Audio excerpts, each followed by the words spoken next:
बिस्मिल्लाहिर्रहमानिर्रहीम। अस्सलाम वालेकुम स्टूडेंट्स, मैं सर कमर और आप देख रहे हैं कमर एकेडमी। स्टूडेंट्स, आज का हमारा लेक्चर आईकॉम पार्ट 2 का होगा और subject name business statistics, chapter number 4 index number. Students, आज का हमारा लेक्चर नंबर 7 है ये। सबसे पहले हम क्वेश्चन को पढ़ लेते हैं।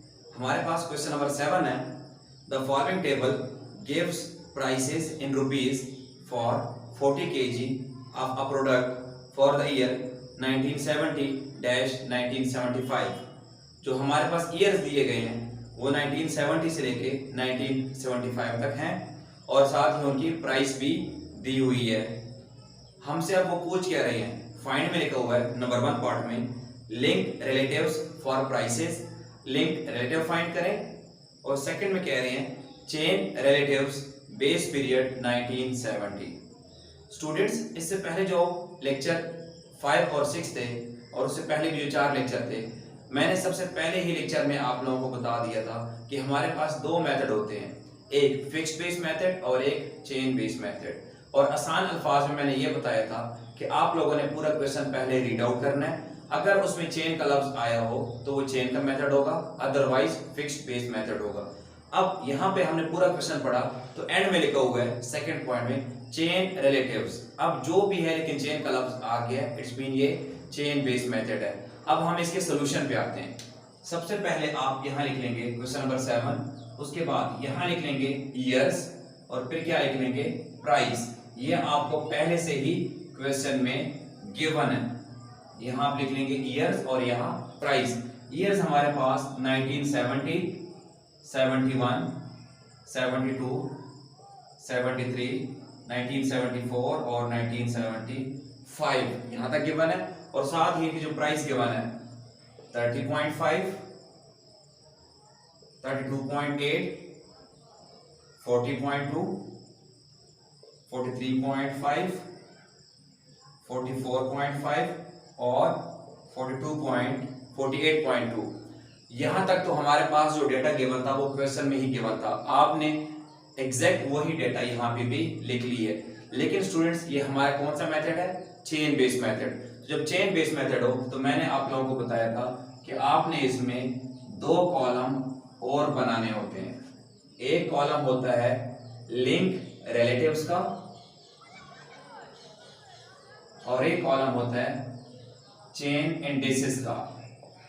यानी चेन बेस मेथड में ये 2 लिंक, जो 2 कॉलम है ये लाजमी बनते हैं, एक लिंक रिलेटिव का और एक चेन इंडिसेस का।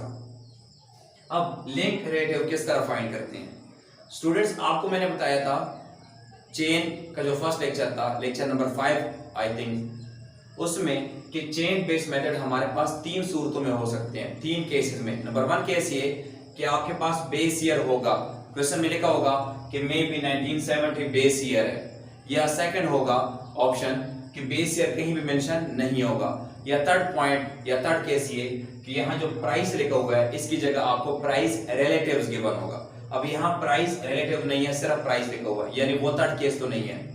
लेकिन हमने जब पूरा क्वेश्चन बुक से पढ़ा तो हमारे पास स्टार्ट से कहीं बेस ईयर गिवन नहीं है। जब हमने पूरा क्वेश्चन शुरू से पढ़ा फर्स्ट पॉइंट तक हमारे पास कहीं भी बेस ईयर नहीं गिवन।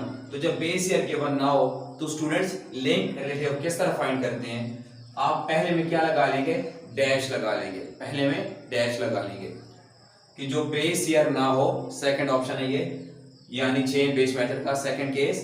जब चेन वाले सवाल में बेस ईयर ना हो तो फर्स्ट लिंक वाले में आप डैश लगाते हैं। अब सेकंड का आंसर क्या आएगा, जो सेकंड 1971 का ईयर है ना, इसकी जो प्राइस होगी इसको फर्स्ट वाली ईयर की प्राइस पे डिवाइड करेंगे और मल्टीप्लाई 100, यानी 32.8 डिवाइडेड बाय 30.5 मल्टीप्लाई 100।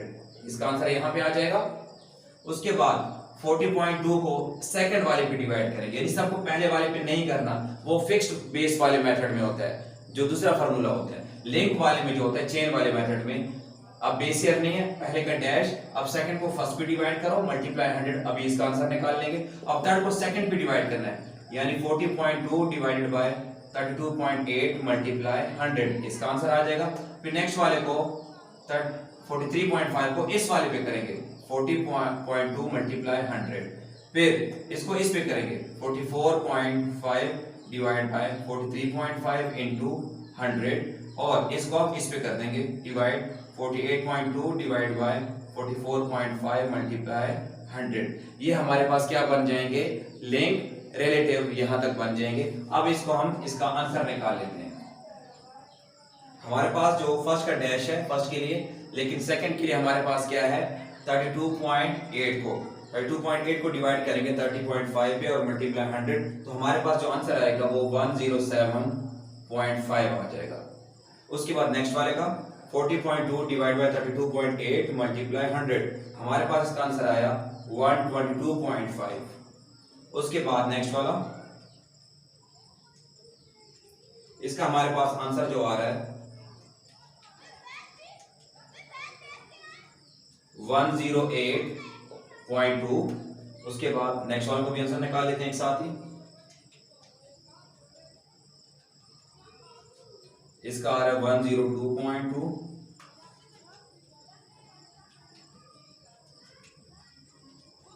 और लास्ट वाले का आंसर आ रहा है 108.3। ये हमारे पास लिंक रिलेटिव चेन वाले मेथड में बन गए। अब इनके आते हैं चेन इंडिसेस पे। अब चेन इंडिसेस किस तरह बनेंगे, फर्स्ट वाले लिंक रिलेटिव में तो डैश आ गया था, लेकिन स्टूडेंट्स अपनी पॉइंट लाजमी समझना है कि फर्स्ट वाले में तो डैश आ गया था, लेकिन चेन इंडिसेस में ऐसे नहीं होगा। वो इसलिए कि हमारे पास, अगर आप अपने बुक्स में देखेंगे, हमारे पास क्वेश्चन नंबर 7 में जो कह रहे हैं, ए पार्ट में कह रहे हैं लिंक रिलेटिव फाइंड करें, क्योंकि चेन का मेथड था हमने फाइंड कर लिया, और पहले में डैश इसलिए लगाया क्योंकि बेस ईयर नहीं था। लेकिन स्टूडेंट्स सेकंड पॉइंट के लिए हमारे पास कह रहे हैं चेन रिलेटिव्स बेस पीरियड 1970, यानी जब आप चेन रिलेटिव यानी चेन इंडेक्सेस फाइंड करें, चेन इंडेक्सेस का एक और नाम चेन रिलेटिव है, लेकिन आप क्वेश्चन में चेन इंडेक्सेस लिखिएगा। वो कह रहे हैं चेन रिलेटिव बेस पीरियड 1970, यानी आप लोग जब ये वाला फाइंड करें कॉलम, तो आप पहले वाले को बेस ईयर रख लें। यानी अब उम्मीद करता हूं आपको पॉइंट समझ आ गई होगी। ये क्वेश्चन इस तरह है, आपको पजल कर रहे हैं कि लिंक जब बनाए तो बेस ईयर आपने नहीं रखना, तभी हमने डैश लगाया यहाँ पे। लेकिन जब आप चेन इंडिसेस फाइंड करें तो बेस पीरियड 1970, आप 1970 को बेस ईयर लें। और जिस तरह इससे पहले 2-3 लेक्चर थे चेन मेथड के कि जब बेस पीरियड हो तो हमारे पास क्या आंसर आता है 100। बात समझ आ गई यहां तक। अब अगर इसके लिए होता बेस पीरियड तो हम यहाँ पे भी 100 लगा लेते, लेकिन इस पॉइंट में वो आपको इसलिए कंफ्यूज कर रहे हैं कि यहाँ के लिए बेस ईयर नहीं दिया, सो हमने डैश लगाया, और यहाँ के लिए वो कह रहे हैं कि आप 1970 को बेस ईयर ले, बेस पीरियड, इसलिए हमने यहाँ पे 100 लगा लिया। अब यहाँ तक हमने कर लिए। अब नेक्स्ट किस तरह आएंगे, ये जो हमने स्टूडेंट्स यहाँ पे 100 आंसर आ गया, इसको नेक्स्ट वाले जो आंसर होगा लिंक का उससे मल्टीप्लाई करना होता है, यानी 100 मल्टीप्लाई 107.5, और यहाँ डिवाइड बाय 100 करते हैं। यहाँ पे मल्टीप्लाई करते हैं सब में, लेकिन चेन वाले में, चेन इंडिसेस में 100 पे डिवाइड किया जाता है, तो मल्टीप्लाई करके और 100 पे डिवाइड करके ऑलमोस्ट आंसर सेम ही आएगा। अब ये आंसर आ गया। अब इसकी जो आंसर आ जाएगा इसको नेक्स्ट वाले के लिंक से मल्टीप्लाई करना है, यानी 107.5 मल्टीप्लाई 122.5 डिवाइडेड बाय 100। उम्मीद करता हूं यहां तक समझ आ रही होगी। अब इसके पहले हम आंसर निकाल लेते हैं। हमारे पास इसका आंसर आ गया है 131.7। अब क्या करेंगे, इसको नेक्स्ट वाले के लिंक से मल्टीप्लाई करना है। 131.7 मल्टीप्लाई 108.2 डिवाइडेड बाय 100। सबको यहाँ पे डिवाइड बाय 100 करना होता है, तो इसको हम मल्टीप्लाई कर लेते हैं। हमारे पास इसका जो आंसर आ गया 142.5 आ गया। अब क्या करेंगे, इसको नेक्स्ट वाले के लिंक से मल्टीप्लाई करना है। 142.5 मल्टीप्लाई 102.2 डिवाइडेड बाय 100। इसको सॉल्व कर लेते हैं।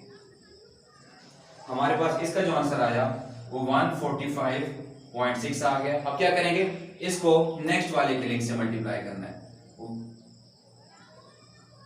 108.3 डिवाइडेड बाय 100।